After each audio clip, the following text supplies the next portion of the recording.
The spokesperson of President Cyril Ramaphosa, Mr. Vincent Magwenya, is the one who's going to explain to us why there is this delay. It was meant to be 7 o'clock. It's now 8 o'clock. Mr. Magwenya, why are we delayed? No, I don't think we should read much into the delay. The President is crossing the T's and dotting the I's. We should all be comfortable that the announcement will be delivered today. By the end of this evening, we will know about the changes in the President's cabinet, so let's not read too much into the delay. But he has had plenty of time to cross those T's. Why leave it to the last minute? Why communicate 7 o'clock, change it? It's become a habit for him to have this set time and then postpone. No, we had anticipated that by now all the processes will have been concluded, but they have not been concluded. But as I said, let's not read too much into it. Let's just be settled on the fact that there will be an announcement made by this evening. Can we be a bit more confident this time around that 8 o'clock will be 8 o'clock, not 8:30? Let's be confident that the President will announce his reconfigured cabinet. What about the swearing-in process? We know it has to take place the day after. Where's it taking place? Will that happen almost immediately? At this stage, we're looking at Cape Town. We'll confirm the time and advise you guys tomorrow, but we're looking at Cape Town at this stage because there are a couple of or several cabinet committees that are meeting in Cape Town tomorrow. So we'll issue an advisory in time for you guys to be able to attend the event. SARS says there was no declaration of the Phala dollars. How do you respond to that? Because clearly it's a blow. Is he going to account and respond tonight after announcing changes to his executive? No, it's not a blow, Siphamandla. The obligation to declare foreign currency when arriving into the country belongs to the person that's carrying the foreign currency. So the buyer had the obligation to declare the foreign currency, not the management of the farm. So let's not take that issue out of context. It was for the buyer to declare that money on arrival in the country. How worried is the President that this kind of story keeps developing? It keeps growing new legs, so to speak, especially when he tries to clean up, as he says, but he gets somehow embroiled in this, because as much as you speak about the buyer, the fact of the matter is it's the President that people are worried about. No, the President is not worried. I think what's encouraging here is that processes or investigations are ongoing. The mere fact that this information could come out talks to levels of transparency within our governance and democratic system. And so there's nothing to worry about, because the mere fact that a buyer did not declare his foreign currency does not in any case implicate the President in that exercise or in that conduct. So there's nothing to worry about. He's encouraged that the investigations are ongoing, and hopefully soon the investigations will be concluded and we can put the matter behind us. How concerned are you about the waning confidence that South Africans have in the President in terms of his integrity, whether we're talking about this money, the foreign currency at Phala, or even the fact that the President had flew, but he delayed this announcement and he still went to an auction on Friday night? It seems like he just doesn't care about the citizenry. So let me separate the issues. Let's start with the cold, not the flu. There was never a delay of any announcement because we hadn't confirmed that there will be an announcement. He had a cold. He made a brief stop to greet guests at an event that was scheduled a while back. He didn't attend the auction, so there's no relation between the cold and the announcement, because there was never a set date for that announcement until we announced it yesterday and confirmed that it will happen today. Secondly, your question around waning confidence.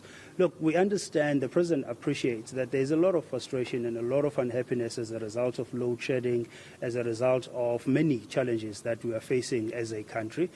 So we understand the criticism. The President appreciates that the buck stops with him. However, our our experience is that there's still a lot of confidence in the president. There's still a lot of confidence in the president's ability and capacity to lead this administration and pull us out of these challenges. And that confidence is not just based on perception. It's based on plans that have been announced on energy, for example, the Energy Action Plan. The State of the Nation address gave details in terms of what needs to be done and what will be done in solving some of these challenges. So there's still confidence. It depends who you talk to where, but broadly, the frustration that has been expressed by citizens is well understood and appreciated. Stage 5 load shedding, surely it's something that will concern the president as he's about to announce the Minister of Electricity. We are talking about too many socio-economic.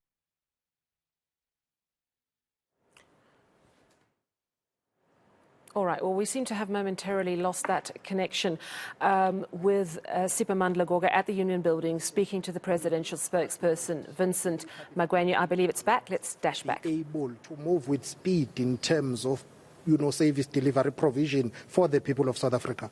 The new cabinet or new members of cabinet will be expected, alongside their colleagues that they will find in cabinet, to hit the ground running, to be seized with all of these challenges. You talk about stage 5 load shedding. It still remains a fact that these high levels of load shedding are as a result of unplanned outages at Eskom. There is intense amount of work that's being done to ensure that Eskom plants are fixed. And now that we're going to have the Minister of Electricity, what the President will announce also some of the powers that will be granted to that minister. And so the nation will have a sense of what is going to happen in resolving the challenge of load shedding. There's a report, and in fact an ANC member in the Northwest who opened a case of perjury against the potential or would-be deputy president of the country, Paul Mashatile. Has the president perhaps taken into consideration the fact that his would-be deputy president may have lied under oath? In fact, Mr. Mashatile has admitted that he's made an error when it came to that affidavit he submitted ahead of the Northwest conference. I don't know who's going to be deputy president. Honestly, I don't. We'll have to wait for the announcement to be made and for that to be confirmed. And if that's indeed the name, we can only discuss that issue then. Mr. Magwenya, there were reports that some of the ministers would have resigned by the time the president announces changes to the cabinet. I know outgoing Transport Minister Fikile Mbalula was definitely going to resign. Are there any resignations that have landed at the desk of the president? Not that I'm aware of. I'm not aware of any resignations. Mr. Mbalula's resignation was expected, right, following the outcome of the governing party's conference last year. Okay, thank you very much for your time, Baba. That is Vincent Magwenya, who speaks for President Cyril Ramaphosa, telling us that the delay is really about the president finalizing some final touches here and there. So 8 o'clock it is. We were told that it's 7 o'clock, but Vincent Magwenya says there were just minor delays. The president should be here any minute now. And I can tell you that those ministers that have received the calls, or those people who would have received the calls now that they've been appointed, of course, they will undergo a system, or rather should I say a process of sitting with the Secretary General of the ANC and the President, because they are being deployed by the governing party. They are called in, and then the Secretary General of the ANC will tell them that, well, the ANC is deploying you, the President will appoint you, this is the portfolio you will be occupying, this is the mandate you are expected to deliver on this. So a lot of people who wouldn't have received those calls by now will be anxious, but those who would have received those calls would have had to declare their phones in a private location where they are meeting with the president, and they would have been given their mandate, and they are just waiting for the president to announce. They will not leave before that announcement. Of course, they are trying to make sure that there are no leaks, but there will always be speculation about who's in and who's out. Yeah, and it was quite interesting, first Vincent Magwenya said, oh, it's just crossing T's, dotting I's. And then when you questioned him again, he said, oh, no, there's certain processes have not been concluded. There's a difference between getting the speech subbed one last time and processes not being concluded. Also, I noticed one of your media colleagues, when she said, is it definitely happening at 8? He dodged that question. JJ, what did you think? No, look, I mean, the processes, and I think Siphamandla was excellent on explaining that somebody must be receiving a call as we speak now, because if they received it 2 hours ago, they would leak that information. I see. So, Okay. so the president is talking about is that he was describing quite well that as we speak, Balula is sitting with president, calling these people who are appointed one by one. You come in one door, you go out in the other door. You don't talk to the others about what has happened. So those are the processes talking about. So a dot in the eyes is not editing the speech. It's really actually appointing the people, because sometimes the horse trading can be at the last minute. By the way, sometimes a minister comes, and I've heard this, firsthand from somebody appointed, comes in and then refuses the job that's been given to him. Oh, to so say, maybe that's what's happened. I mean, please, I can't. And they have a good reason, maybe. Yeah. Maybe they release me because I'm of ill health or whatever. And this thing, something. It happens at the last minute because it's only at that last minute that he's being told. I mean, what I find amazing is that it's being done at the 11th hour so that there aren't leaks. But you would expect people in your cabinet surely to be so trustworthy. They're not going to leak the information. If I think, for example, No, they'll tell their wife, come on, and their children. And they also have friends who they will tell. So it's not about trustworthiness. But I mean, I have to, and I'm going to, Susan, I'm going to bring you in a moment, but I want one final question to Siphamandla, because you really are in the hot seat where it's all happening. Recent MPs sworn in, and correct me if I miss any names, Parks Tau, Paul Mashatile, today Ibrahim Patel, Sihle Zikalala, who we know is #1 on the NEC list, former Premier of KwaZulu-Natal, currently COGTA MEC in that province, Deputy Secretary General of the ANC, Marupena Ramakgopa. Do you think, Sipha, that conceivably all of them could be headed for cabinet?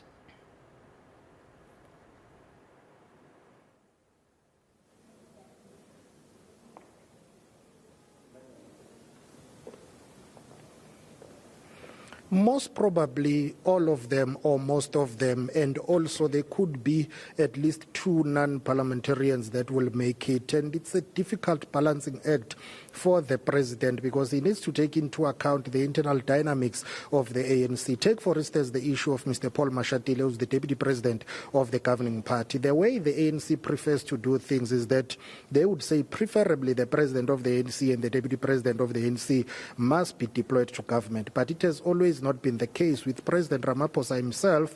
When he was elected deputy president of the ANC in Mangaung 2012, he did not immediately assume that role of being the deputy president.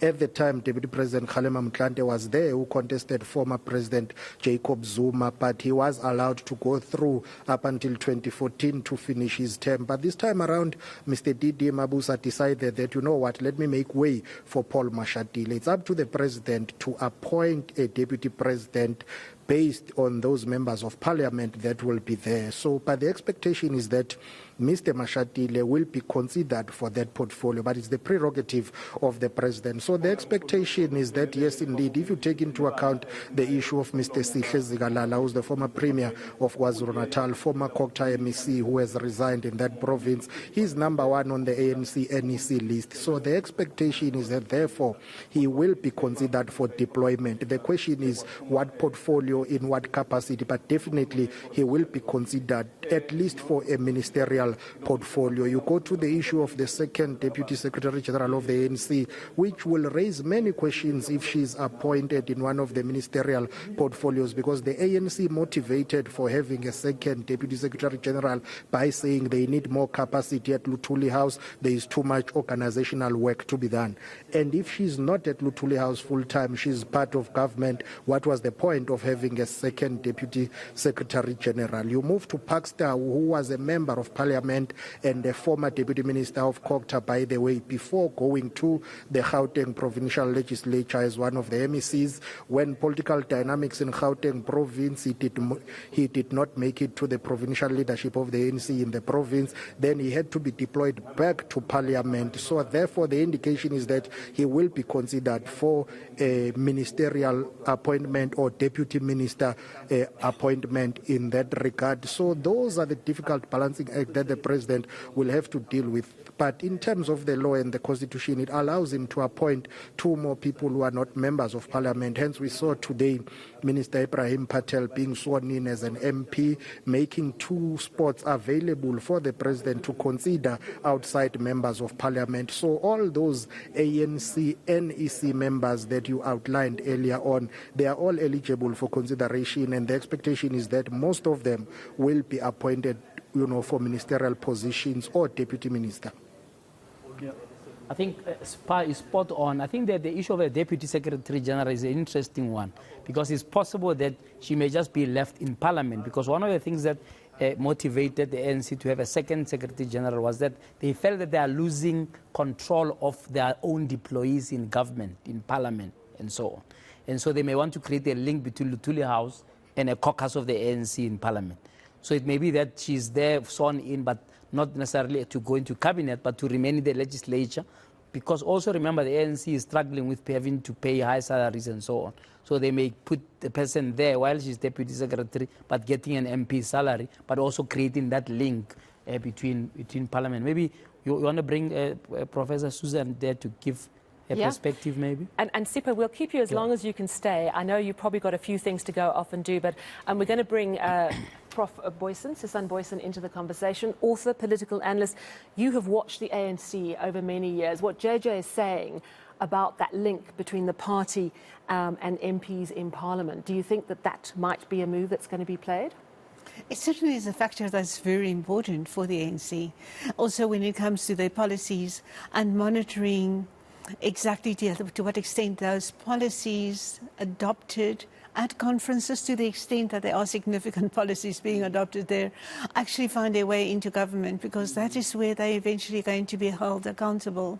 And one of the earlier speculations just after she moved over to the parliamentary front in the last couple of months was that she would possibly be in the presidency to help do monitoring and evaluation of exactly policies. And that's a role that completely converges with what she probably would be doing as the second Deputy Secretary General in head office, which would be a great advantage for the ANC. Person who's paid at a high level already and is basically doing the work that the ANC needs to have done in government. I have to ask you about, you spoke about, people who are going to take the mandate of the ANC into Parliament. We've seen with the Phala Phala report, we saw that Lindiwe Sisulu, the tourism minister, was simply not present during the vote. But we saw Nkosazana Dlamini-Zuma, who's the cooperative governance minister, running the state of disaster that we're currently in on electricity, standing up and absolutely defying the party line. If the president doesn't move, at least against Nkosazana Dlamini-Zuma tonight, will he be perceived as weak? He is already perceived as weak, I'm afraid, because there has been so much hesitation. Will he continue? Yes, exactly. He's become so known for his tactical game, for being also for keeping enemies close, etc., that I wouldn't be surprised if she continues in that post. Also, he wants to show to many that he's tolerant, that he doesn't take the criticisms personally, that he doesn't feel threatened when a person stands up and makes a high position like that. So there are so many subtle little factors that come into play here that certainly also influences his game, or maybe especially his game, when he makes these decisions and decides how he wants to project his own strengths and hide his own weaknesses. Let's bring in Siphamandla. Sipha, what are you hearing, if anything, about those within his cabinet who are not known to be his closest allies? Do you get a sense it's going to be a big shake-up tonight?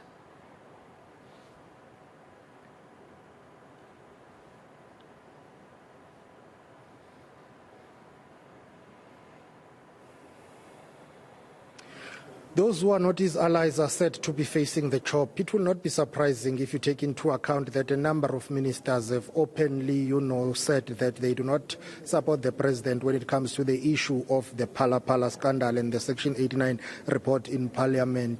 They were very clear. They voted in favor of adopting that report. So President Ramaphosa's political allies are arguing that why keep people who have been openly defiant, who have decided to disown and disrespect the party line. This is your second term. You have just emerged from the political gathering, the conference of the ANC, which has given you a renewed political mandate to lead the governing ANC. You have the mandate and authority to act, be decisive, get rid of those who are perceived to be troublemakers, quote unquote, for you. But those who do not support him, they will say that will be seen as purging because this is politics. They did not support him leading up to the 2017 Congress of the ANC and 2022 Congress of the ANC. If he decides not to reappoint them, it will be seen as purging political opponents within the ANC.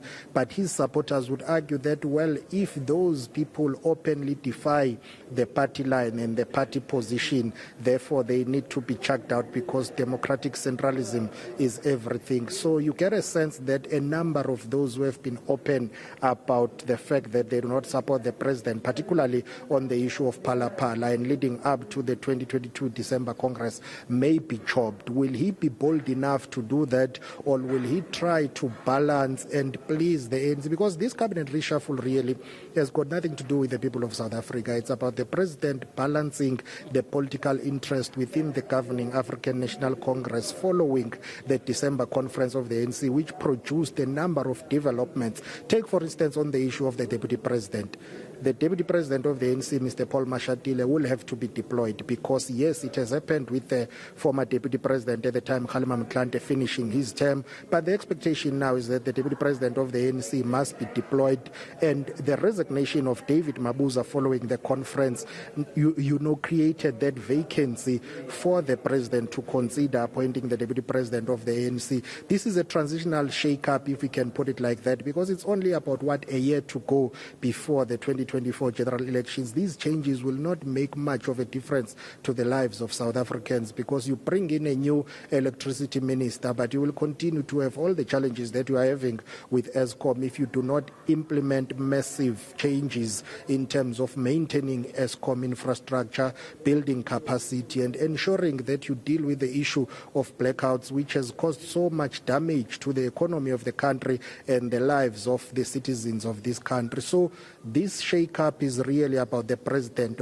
balancing all those vacancies that were created following the developments of the ANC Congress. The issue of the transport minister, for instance, a vacancy was created because Mr. Mbalula decided to contest for the powerful position of the Secretary General of the ANC. If he did not do that, he would still be in his job as the transport minister. Ayanda Lodlo took another job. She decided to leave the country, and for months there has been a vacancy there. The president did not patch up there. He did not appoint any minister, but there was an acting minister in that regard, which will always bring into the debate and questions about the role of deputy ministers, to say what's the point of having deputy ministers who do not have power and authority to act or be considered, for those positions when the political principal, the minister, is not there. So all those things, if you take into account this cabinet reshuffle and how the president is going to go about doing it, he has to please the alliance, he has to balance ANC factions, and also take into account the effectiveness of government. Is he going to appoint capable people who will basically move with speed in implementing the program of his administration? We will have to wait and see.